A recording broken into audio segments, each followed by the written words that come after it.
Richmond is considering its first major zoning overhaul in nearly 50 years. City leaders are looking at new ways to modernize housing and boost supply. Some who live in Richmond fear the changes could price them out of their own neighborhoods, but others say it gives newcomers a chance to compete with existing residents.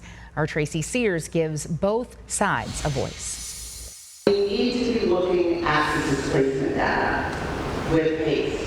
In Richmond's first major zoning overhaul in 50 years, city planners and council members went back to the drawing board Monday to look at ways to modernize the city's housing landscape, to boost supply and encourage walkable, mixed-use development in neighborhoods long zoned for single-family homes. Advocates say it's a chance to level the playing field as housing prices continue to rise. We have many folks who are moving to Richmond City who are now, basically in the pool competing for housing against existing residents.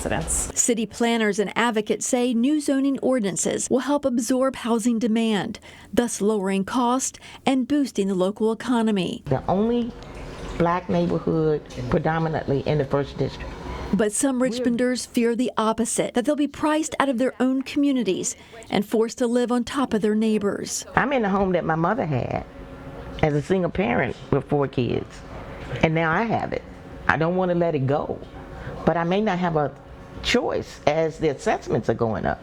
Reverend Jeanette Brown and Tammy Rose both live in the historic Westwood neighborhood, close to the near West End, where new mixed-use development is being built near Willow Lawn and Libyan Grove. Even in our neighborhood, our infrastructures, our sewer lines and gas lines have not been touched in 50 years. On Monday, city planners presented a third draft to council members, addressing the number of units that would be allowed on a lot, how many people could live in a household, and how houses of worship would be zoned. In the 6th district, right, an affordable, historically black community, almost 25% of the homes are owned by LLCs.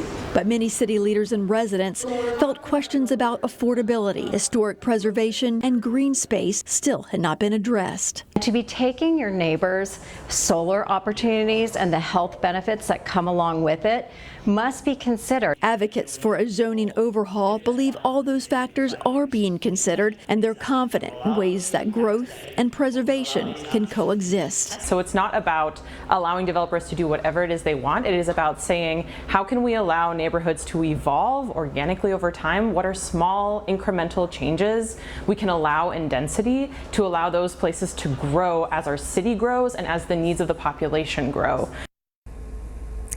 Now, the city will look at tonight's feedback and prepare a final draft on code refresh.